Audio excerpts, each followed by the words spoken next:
So, a subjective pronoun replaces a noun that acts as the subject of a sentence.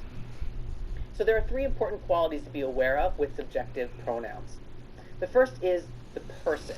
So is it first, second, or third person? Also, you'll need to be aware of the number. Is the pronoun singular or plural?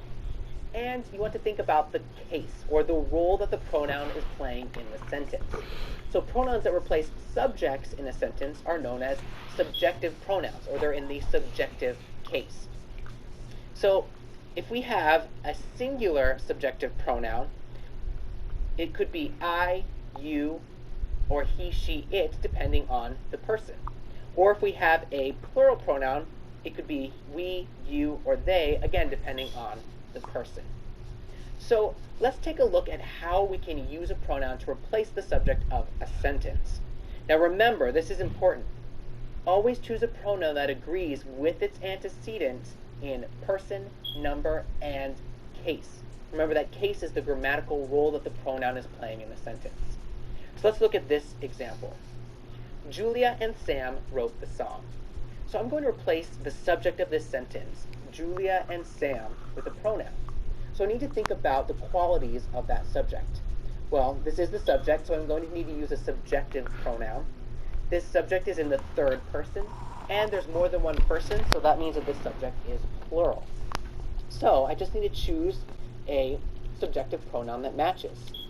So I could write, they wrote the song. And this matches the antecedent. It's subjective, it's third person, and it's plural. So now you're going to practice choosing the correct pronoun. Drop-down menus to choose the correct pronouns to replace the underlined nouns.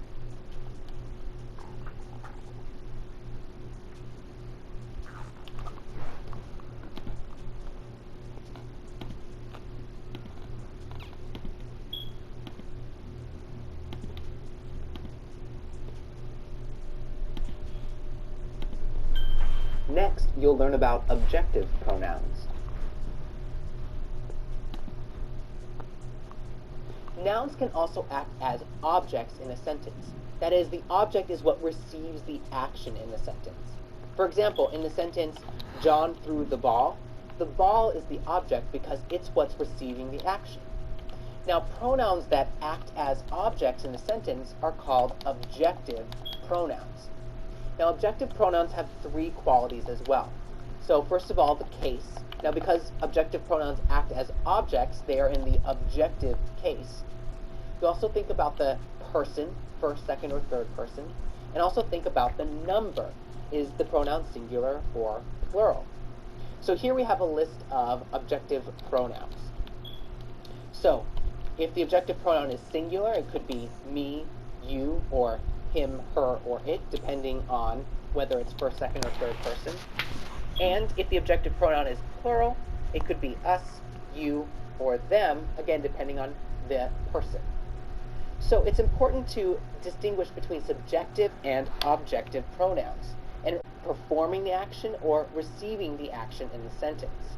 So with that in mind, why don't you take a moment to see if you can sort subjective and objective pronouns.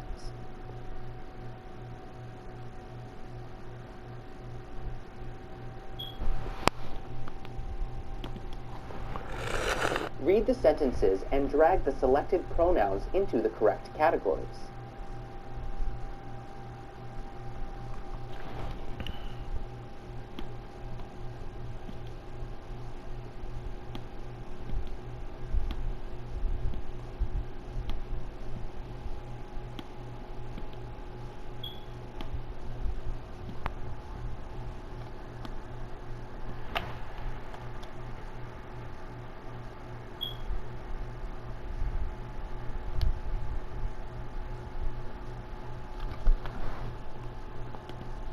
Subjective pronouns perform the action in the sentence. Objective pronouns receive the action.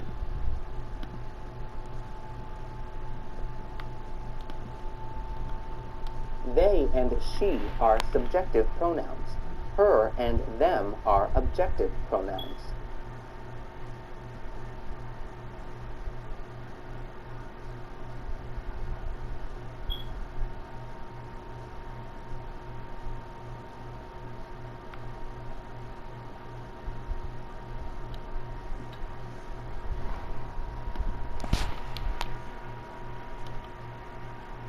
let's take a closer look at how to determine whether to use a subjective or an objective pronoun in a sentence.